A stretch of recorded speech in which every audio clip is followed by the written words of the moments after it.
안녕하세요. 잠시 명상을 잠깐 하고 시작하시는 걸로 하겠습니다.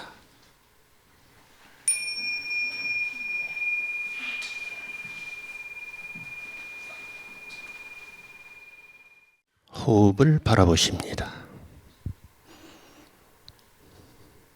내쉬는 숨마다 이완합니다. 코끝에서 약간 서늘하게 들어오는 촉감, 그리고 따스하게 나가는 촉감에 집중하십시오.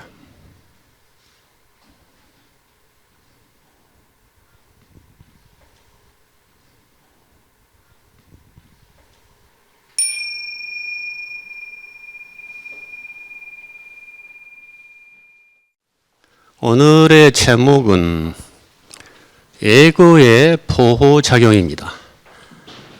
정신분석 또는 정신역동적 심리치료에서 가장 중요한 골자를 이루고 있는 게 에고의 작용입니다. 방어기제라고 하는데요. Defense Mechanism. 에고가 자기 자신을 어떻게 보호하려고 무의식적으로 작동하는가에 대해서 잠깐 일별하는 게 우리가 마음의 고통을 해결하는 과정에서 굉장히 중요한 역할을 하기 때문에 현대 심리학적인 이론을 잠깐 우리가 훑어보는 게 굉장히 바람직하다고 생각합니다. 그게 지난 시간에 말씀드린 숙고명상과 직접적으로 연결되어 있습니다. 사실 우리 마음에는 주인이 두 개가 있습니다. 하나는 가짜 주인이고 하나는 진짜 주인이죠. 오늘 진짜 주인이 어떤 것인가 여러분들이 한번 유추해 보시기 바랍니다. 이 가짜 주인이 바로 에고입니다. 에고는 크게 정신적인 에고와 신체적인 에고로 나눌 수 있겠죠. 간단하죠. 불교에서도 오온, 몸과 마음을 명색이라고도 하고 그걸 좀 더 자세히 나눈 게 오온이라고 그랬죠. 색수상행식. 역시 몸과 마음입니다. 마음을 네 가지 단계로 좀 더 세분해서 오온이 됐고 하나로 종합을 하면은 명이라고 그랬죠. 그래서 명색 이거를 오온. 결국 정신적인 나와 신체적인 나라는 것은 몸과 마음으로 이루어졌다. 상식적인 이야기죠. 이 몸과 마음을 하나로 나라고 지칭하면서 우리는 내가 하나의 별개, 개인으로 지금 믿고 있습니다. 근데 이것은 믿음일 뿐입니다. 믿음이라는 것은 신념이고 신념은 지금까지 말씀드렸던 개념이란 말입니다. 개념은 명상에서 해체되어야 되는 것이라고 말씀드렸습니다. 기억나신가요? 명상은 개념을 해체시키고 신념을 해체시키는 작업이다. 무엇을 드러나게 하기 위해서? 실제, 리얼리티를 드러내기 위해서 개념을 해체해야 된다. 그래서 성가에서 자꾸 언어를 떠나라고 이야기하는 것이죠. 개념으로 파악하기 때문에. 모든 것을 우리는 개념으로 사물을 파악하는 데 익숙해져 있습니다. 그 원인이 에고 작용 때문에 그렇습니다. 에고 작용. 우리가 막 처음에 태어났을 때 돌이켜 보십시오. 기억 안 나시죠? 근데 손주들이나 자식들을 키워보면 어때요? 처음 태어났을 때 언어를 아직 습득하지 못한 상태에서 개념으로 사물을 인식하는 게 아니라 경험을 순수하게 온전히 받아들이는 그러한 상태죠. 개념 이전에 경험을 하는 것이란 말입니다. 순수한 의식으로 경험을 하는 것이죠. 그래서 아이들은 백지와 같아서 모든 것을 사전에 선입견이나 편견 없이 있는 그대로 모든 사물을 배우고 익히고 습득하는 것이죠. 그러다가 언젠가부터 에고 의식이 형성되면서 에고가 이제 판단 주체가 되고 평가 주체가 되고 학습 주체가 되어가는 것이죠. 처음부터 에고가 있었다고 생각하는 것은 조금 심리학적으로 맞지 않습니다.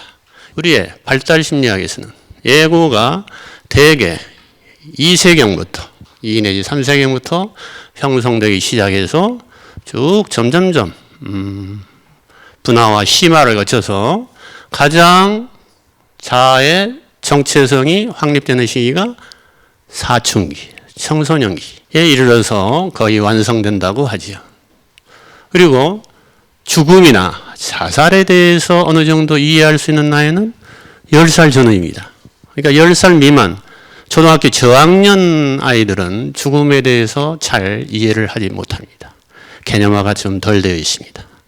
즉 개념이 완성되는 것은 사춘기가 마무리되는 시점 정도에서 전체적으로 자기 자신에 대해서 정체성도 거의 확립이 된다고 볼 수가 있겠지요. 에고가 우리의 삶에서 어떤 역할을 하는가, 은신술 이렇게 표현을 했습니다마는 에고는 합리화하기를 아주 좋아합니다. 자신의 행동이 정당하다고 정당화하는 그러한 역할을 아주 많이 하고, 자기가 좀 불리하면 어떻게 하나요? 투사를 해버립니다. 또는 부정을 해버립니다. 그건 내가 하는 게 아니고, 그건 내 것도 아니고, 나는 그런 생각 전혀 가지고 있지 않아. 이렇게 부정을 해버립니다. 그리고 부정해버린 것을 밖에다 던져요. 그것은 너의 것이야.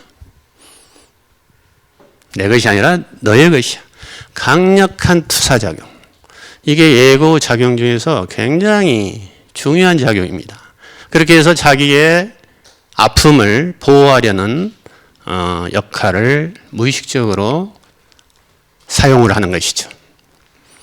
모두 에고가 자기 자신을 보호하기 위한 하나의 수단이죠. 아기 때는 어떻습니까? 엄마가 또는 아빠가, 부모님이 나만을 사랑한다고 믿고 있죠. 그런데 그게 언제 깨집니까? 동생이 출현을 하면은 세상이 완전히 뒤바뀌어 버리는 충격을 받죠. 나만 사랑하는 줄 알았는데 엄마가?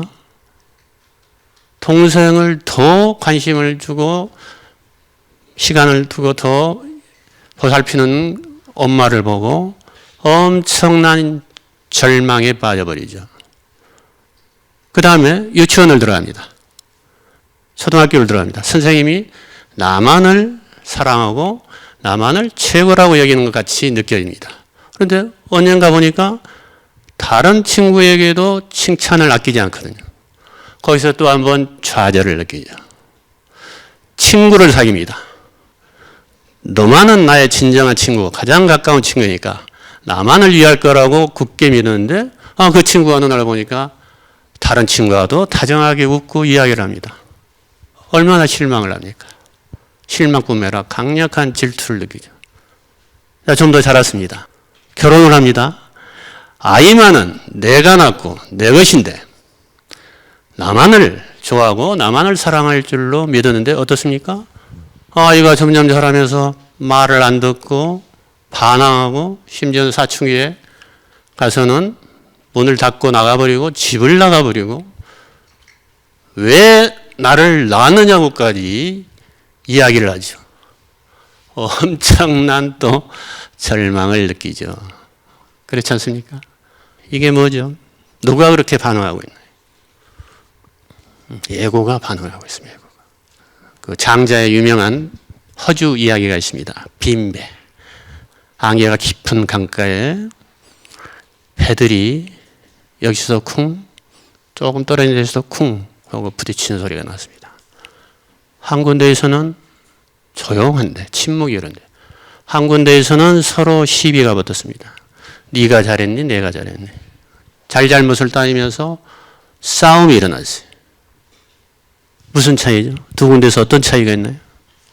빈배들끼리 부딪힌 데서는 조용했다는 얘기죠. 사공이 있는 배들끼리 싸움이 일어난 것이죠. 에고가 작동을 하지 않으면 싸움이란 본래 없는 거군요. 이 에고가 근데 우리의 진짜 주인으로 자처하고 있고, 정신분석학에서는 의식과 무의식을 통틀어서 주체로서 주인으로서 자처를 해요. 그게 에고의 정의입니다. 심리학적인 정의. 거기에 입각해서 저는 에고라고 그냥 쓰겠습니다. 자라고 번역을 할 수도 있지만 그냥 뭐 에고 좋죠. 뭐 프로이드가 처음 썼는데 에고, 이드 에고, 슈퍼 에고 그러죠. 에고가 되게 의식과 무의식 주인공 노릇을 합니다. 이 에고가 나를 지칭하는 대명사죠. 대표주인, 대표자인데 이 에고의 속성이 뭡니까? 에고의 속성을 우리가 잘 알아야 돼요. 에고의 속성을 잘 알아야 마음이 어떻게 작동하는가를 우리가 이해할 수가 있죠. 마음을 잘 알아야 마음에서 빚어지는 어떠한 고통들이 어떻게 발생했는가, 부처님의 사성제를 정말 깊이 있게 이해할 수가 있죠. 부처님은 심리학적인 용어를 쓰지 않았지만 이미 2600년 전에 이러한 무의식적인 에고의 기제를, 에고라는 표현을 안 썼지만 낱낱이 설명을 하셨어요.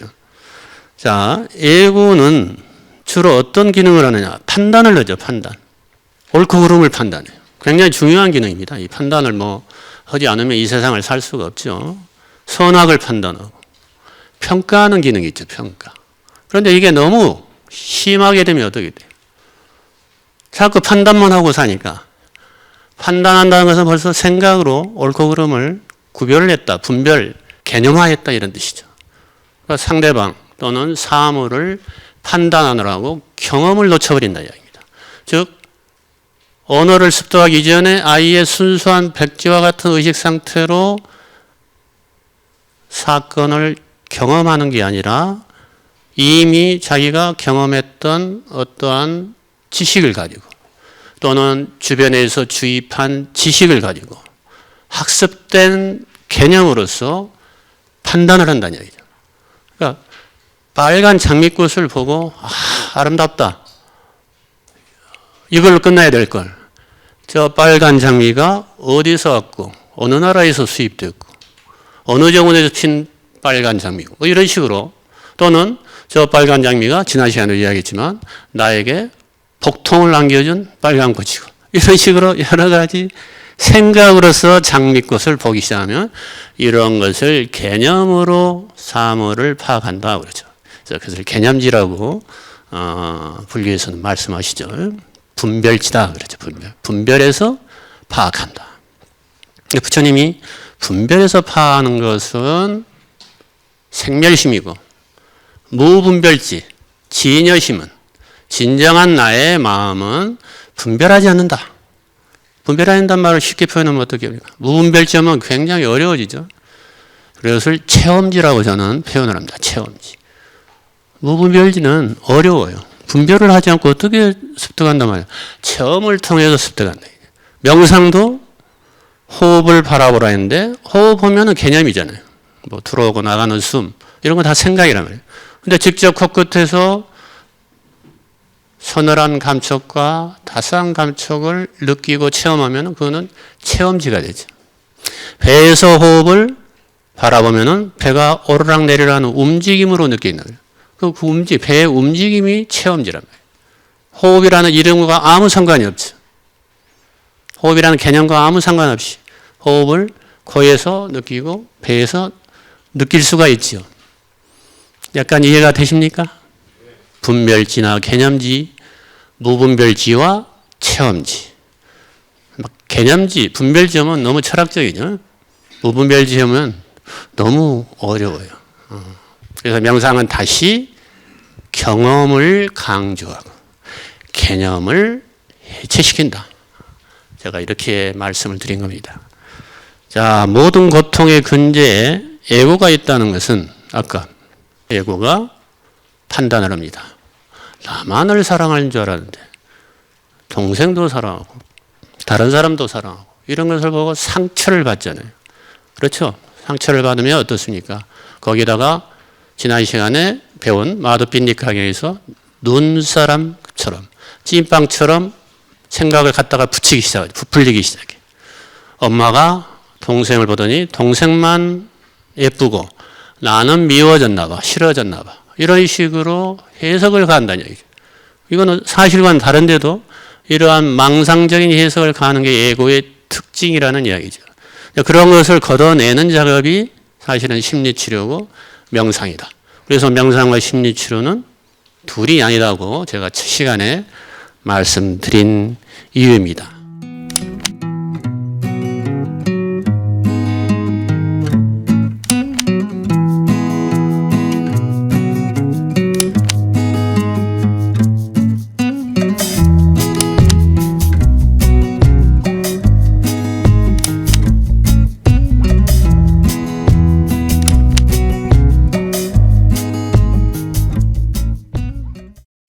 에고는 가장 자기를 중요하게 여겨달라는 욕구가 있군요.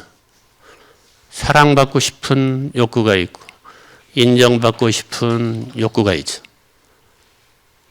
그렇죠? 근데 그게 좌절이 됐을 때 거부당한 느낌 아니요 해가지고 벌써 그렇게 해서는 안 돼.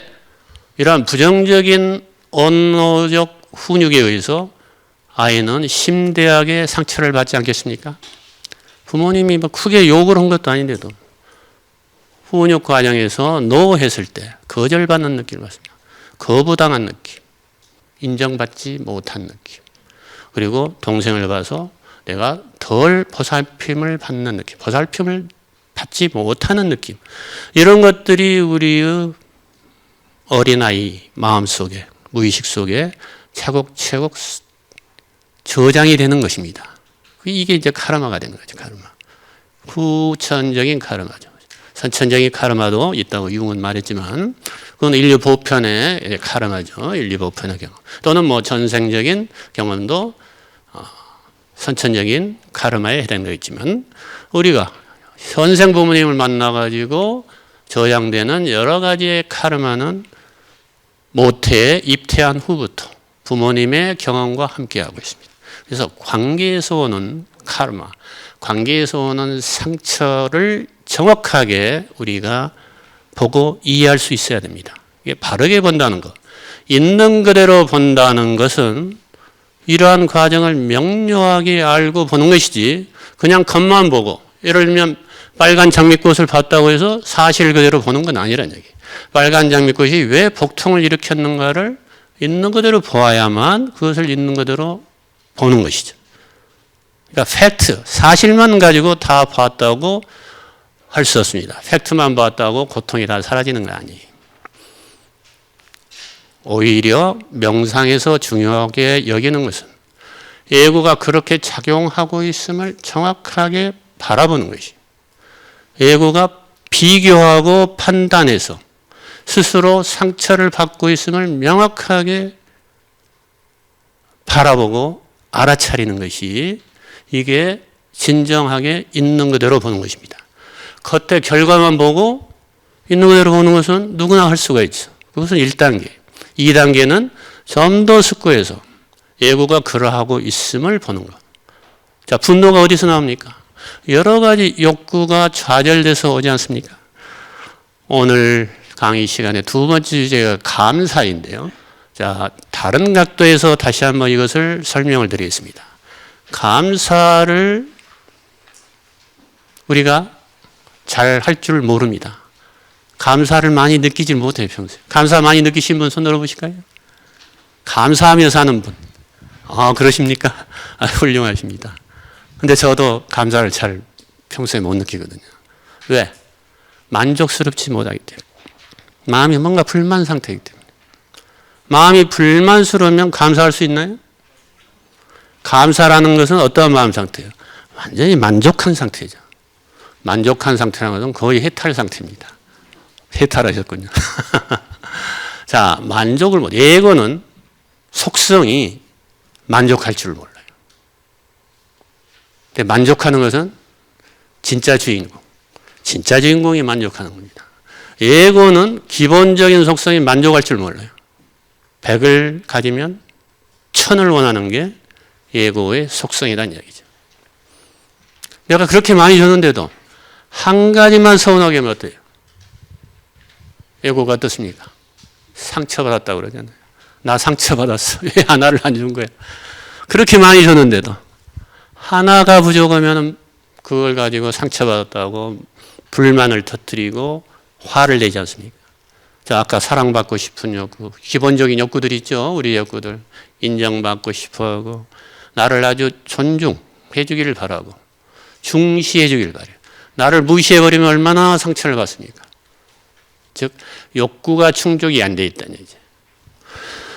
우리의 가장 근본적인 욕구는 뭐 성욕, 식욕, 수면욕, 배설욕 뭐 이런 식으로 이야기들을 하는데 물론 물리적이고 생리적인 욕구도 기본적인 욕구지만 정신적인 욕구 중에서는 사랑받지 못하면 살 수 없습니다. 그렇죠? 인정받지 못하면, 존중받지 못하면, 신뢰받지 못하면 이러한 욕구들이 가장 강력한 욕구예요.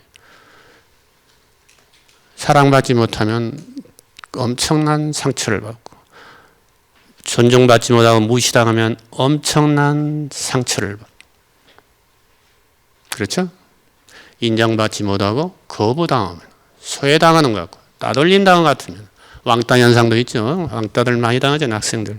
엄청난 상처를 받고 그 한참 자라는 10대 아이들이 왕따를 당해보죠. 특히 초등학생부터 지금은 왕따를 당하는데 왕따를 당하면 평생 저희는 우리를 30년 40년 그 과정을 다 봤어요. 평생 온전한 인간으로 기능을 못할 정도로 상처를 받습니다. 그렇게 중요한 욕구들이 이러한 욕구들이 충족이 안 됐을 때 불만스럽다 이렇게 표현하고 불만을 부처님은 듀카라고 그러죠. 고라고 그러죠. 고. 만족스럽지 못한 상태를 고라고 그러죠. 고. 고통이다. 고통의 식상은 불만이죠. 사실. 불만. 불만을 통해서 상처를 받는다는 얘기죠. 자, 그러면 다시 학과 거북이라는 우화가 있는데 여러분들 많이 들어보셨을지도 모릅니다. 어느 호숫가에 학과 학대들이 많이 살죠. 근데 특히 두 마리 학어고 거북이가 아주 친하게 친구처럼 잘 지내는데 가뭄이 심하게 들었어요. 호수가 이제 막 바닥이 보이니까 학은 여러 군데를 좀 많이 다녀봤잖아요. 아, 조금 멀지만 여기보다 더 큰 호수가 있는데 거기는 마르지 않았다. 우리 그리 이사를 가자. 거북이도 그게 좋겠다. 그런데 어떻게 가지? 나는 걸어서 가야 하는데 멀면은 못 가는데 그러니까 학이 참 그게 문제구나. 어떻게 갈까? 고민을 합니다. 고민하던 끝에 거북이가 아이디어를 냅니다. 내가 이 나무 막대기를 가운데를 물고 너희들이 두 마리가 양쪽에서 물고 날아가면 멀리 이동할 수 있겠다. 와, 학들이 야, 네가 역시 평소에도 머리가 좋더니 정말 기발한 아이디어를 냈다. 그렇게 하자. 단 중간에 어느 누구도 말을 하면 안 되겠구나. 목표에 도달할 때까지는 어떤 일이 있어도 말을 하지 않기로 굳게 약속을 하고 출발했습니다. 마을을 지납니다. 마을에서 사람들이 그 모습을 보고 학들을 칭찬합니다. 와, 저 학들을 저 아름다운 마음을 봐라.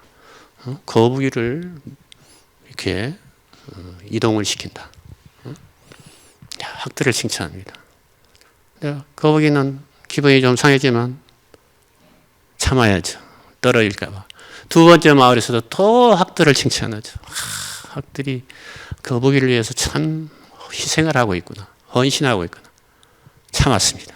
세 번째 마을, 네 번째 마을, 마지막 마을을 통과하는데 또 사람들이 막 학들만 칭찬해요. 거북이가 더 이상 참다 못하고 그건 내가 낸 아이디어야. 왜 나를 몰라주고 학들만 칭찬하는 거야. 그 순간 어떻게 됐어요? 이게 에고의 속성이라는 이야기죠. 자기 과시, 자기를 드러내고자 하고 인정받으려고, 칭찬받으려고, 사랑받으려고. 이제 에고의 작용 기제가 분명해졌죠. 아주 복잡한 무의식적인 그 여러 가지 방어 기제를 이제 설명을 내면 시간이 많고 가장 중요한 것은 이 에고가 자기 자신이 이렇게 한번 상처를 받아봤잖아요. 이런 상처를 받지 않으려고. 사랑받지 못하면 큰일 나잖아요. 인정받지 못하면 큰일 나잖아요. 무시당하면 큰일 나죠. 그럼 어떻게 해야 됩니까? 무시당하지 않으려고. 아닌 척 해야죠. 척한단 말이에요. 화가 났는데도 화가 나지 않은 척. 그러면 분노가 소외가 돼요. 분노라는 감정이. 분노라는 감정이 마음속에서 거부가 되면 어떻게 돼요? 무의식에 쌓여버린단 말이죠. 분노를 표현해야 될 때 엄마가 뚝 동생한테 그러면 안 돼. 이런 식으로 하면 어떻게 돼요? 화를 내다가도 할 수 없이 부모님 칭찬을 사랑을 잃지 않기 위해서는 화를 충분히 표현 못하고 뚝 하면은 놀래서 긴장하고 꿀꺽 삼켜버린다. 이제 분노라는 감정 꿀꺽 삼키면 어디로 가요? 어디로 사라지는 게 아니고 분노는 무의식에 저장된다는 얘기죠. 분노가 소외되어 버려요. 화를 내서는 안 돼. 그럼 그 화가 어디로 갑니까? 화가 완전히 없어집니까? 화가 나야 될 때는 화가 나는 거예요. 만족 못할 때는 화가 나잖아요. 기본적인 그거는 연기적인 과정이죠. 조건에 의해서 결과가 발생하는 것이니까. 화가 날 만한 조건이 되면 화가 나는 거죠. 에고가 그렇게 반응을 하고 에고가 그렇게 인식하면 에고는 화를 낼 수밖에 없는데 에고가 한술 더 떠서 은폐한단 말이에요. 은신술을 써요. 화가 났는데 화가 나지 않는 척. 나는 화에 대해서 수행을 잘하고 수양을 잘해서 나는 화 안 내. 화 같은 건 이제 내 마음속에는 없어졌어. 이런 식으로 아닌 척하죠. 그 분노를 삭히다 보면은 분노를 하면은 부모님이 당장에 야단을 맞으니까 저 성질 나쁜 놈 이런 식으로 단정을 해버리니까 화를 못 내요. 그럼 어떻게 돼요? 화를 참으면서 뭐가 삭틉니까? 화 밑바닥에 뭐가 삭혀요? 항상 또 야단말과 또 상처받을까 두려워하는 마음이 항상 깔리게 되죠. 그래서 항상 긴장하게 되고 항상 불안한 마음이 돼요. 편안하지 못한 마음이 돼요. 불안한 마음을 있는 그대로 봐야 되고 에고가 그렇게 칭찬받고자 하고 사랑받고자 피나는 노력을 하면서 아닌 척하고 있음을 보아주는 게 명상이에요. 명상의 요체는 바라봄이라고 했습니다. 바라봄. 자기 자신을 바라봄. 근데 좀 더 지금 깊은 단계로 들어가는 거예요. 마음이 에고가 어떻게 은밀하게 작동하고 있는가를 정확하게 바라봐야 된다. 화를 내지 말라가 아니라 화를 내지 말라는 종교나 윤리국가에서 이야기하는 당위예요. 이래야 된다 저래야 된다. 이걸로 멍이 들었단 말이에요. 에고가. 부모님이 그래서는 안 돼. 동생한테 그래서는 안 돼. 또는 뭐 형한테 그래서는 안 돼. 이런 당위에 의해서 상처를 받았는데 또 당위에 의해서 치료가 될까요?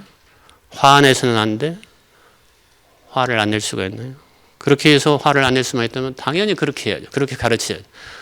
명상은 그렇게 해서 고통이라는 호랑이를 극복할 수 없다는 것을 일찍이 간파했다는 얘기죠. 그러니까 분노를 피해서도 안 되고 분노를 참아서 억압해서도 안 된다. 분노를 폭발해서 표출해서도 해결이 안 되더라. 즉 도망과 투쟁 둘 다 정답이 아니었다.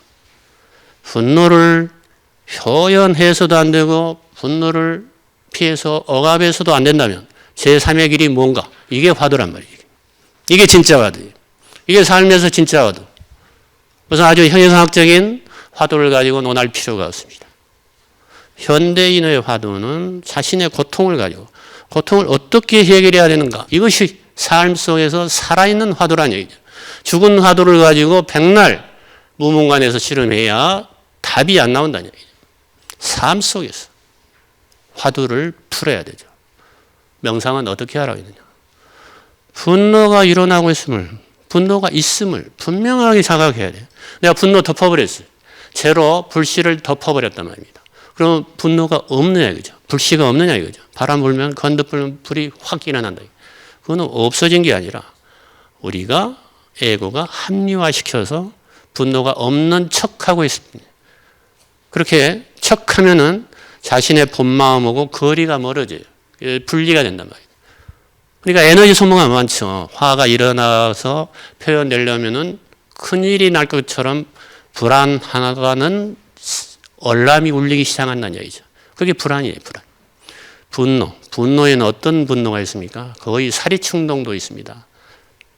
근데 그 분노가 어디에서 왔는가를 좀 더 보게 한다는 얘기죠. 명상. 숙고 명상은 분노가 사실은 사랑받고 싶은 욕구에서 왔다.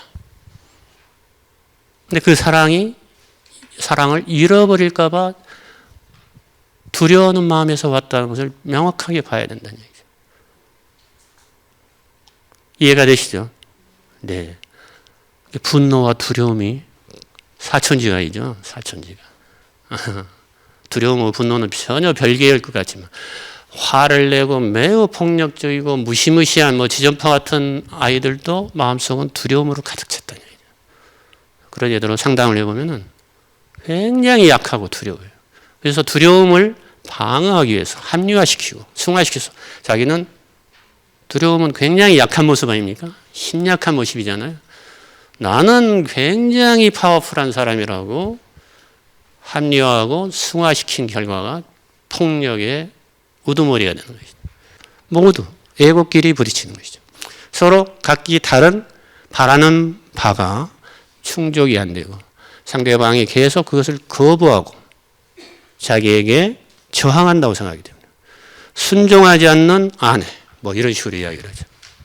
나의 어려움을 조금도 고부간의 갈등이나 집에서 아이들과 어려움을 조금도 들어주지 않고 자기만 혼자 바깥에서 힘들었다고 투정 부리는 아이와 같은 남편 이런 식으로 서로 투사하기 바빠요. 투사라는 것은 자기 자신의 아까 욕구에서 좌절에서 오는 여러 가지 분노 이런 것들을 상대방에서 바라보는 것이죠. 나에게는 없다. 나는 분노 같은 것은 없어. 근데 상대방이 굉장히 나에게 비난하고 공격을 해서 분노를 야기시켰다. 이 내 분노는 상대방의 책임이다. 이게 투사란 말이죠. 책임을 전가하는 행위가 투사입니다. 투사를 쉽게 표현하면 우리 모두 그렇게 하고 있지 않습니까? 내가 책임을 전가해버려 내 책임이 아니니까 내가 편안해지죠. 근데 사실은 화를 내는 것은 공격은 사실이에요. 비난한 것은 사실이에요. 상대방이. 그러나 그것은 그 사람의 것이고 거기에 반응해서 분노하고 분노에 대한 여러 가지 표현을 하는 것은 또 내 문제란 말이죠. 나의 책임이란 말이에요. 명상은 어디를 보느냐. 상대방의 잘잘못을 평가시 판단하는 게 아니라 자기 자신의 내면에서 올라오는 그러한 반응. 그 분노가 어떠한 것에 의해서 분노가 일어나는가. 어떠한 욕구 좌절. 내가 어떠한 바람을 기대를 했는데 무엇이 좌절돼서 이런 게 올라오는가. 이게 반드시 남편 문제인가. 아내 문제인가. 사실은 속을 보니까 다른 인간관계에서도 그랬다. 더 소급해 보니까 아주 어린 시절에 그렇게 당했다.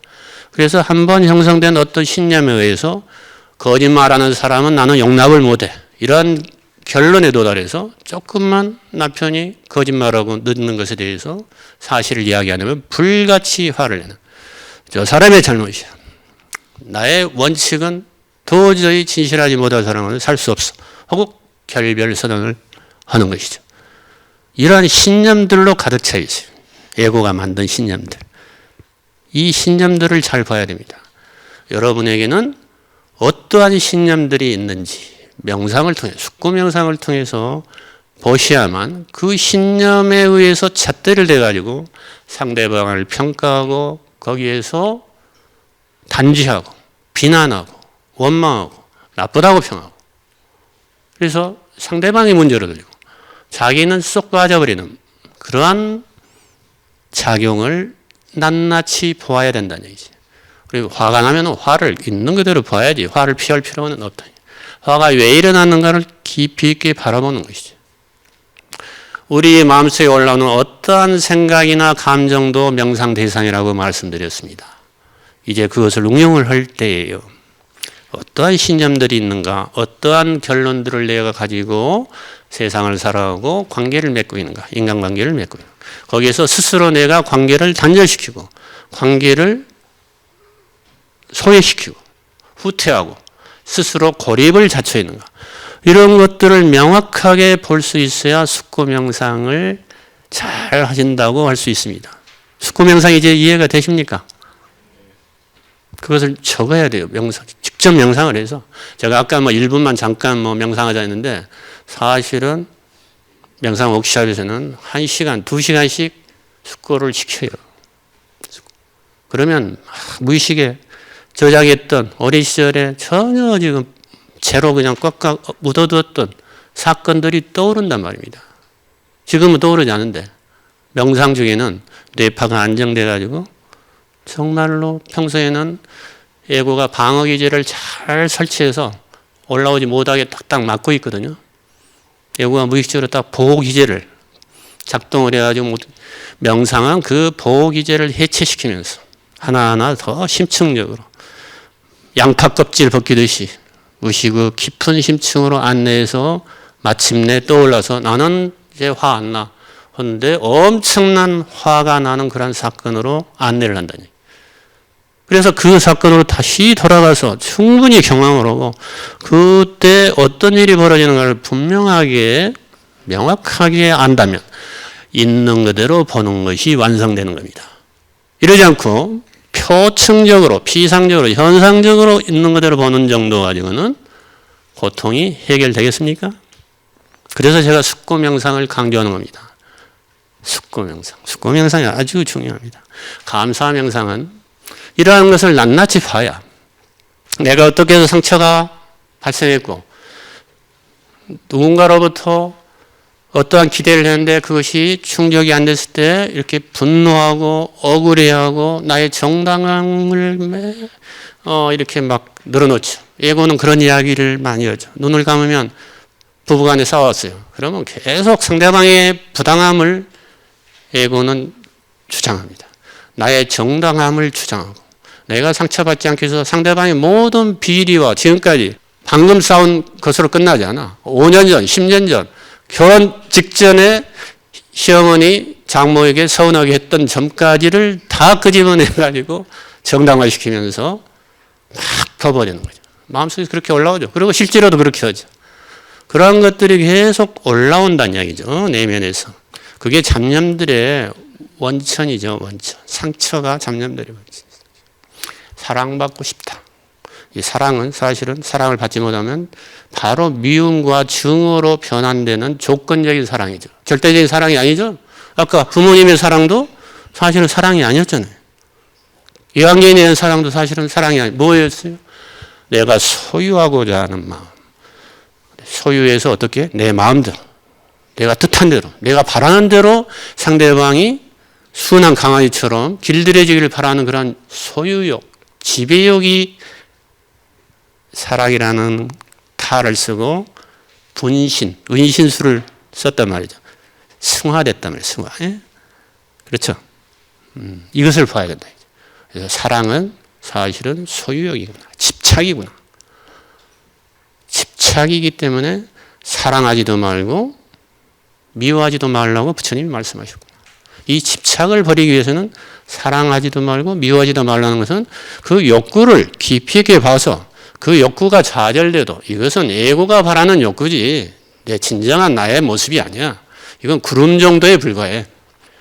구름. 에고가 만든 모든 상처나 이야기들은 구름에 불과하다는 것을 명확하게 바라본다면 어떻게 될까요? 나는 구름이 아니라 구름이 존재하게 하는 푸른 공간이다. 허공이다. 이러한 인식에 도달했다고 생각을 해보십시오. 그리고 구름이 온갖 구름을 다 지어낸다 해서 눈 하나 깜짝하겠어요? 푸른 하늘이? 천둥벼락을 친다 해도 허공은 눈 하나 깜짝하지 않죠. 있는 그대로 낱낱이 바라만 보죠. 나쁘다 좋다 이렇게 평가도 하지 않고 판단도 하지 않죠. 그냥 있는 그대로 수용하고 인정하고 바라본다. 부정하지 않는다는 얘기죠. 거부하지도 않고 저항하지도 않고 있는 그대로 수용하고 바라보기. 이게 명상의 핵심 요결입니다.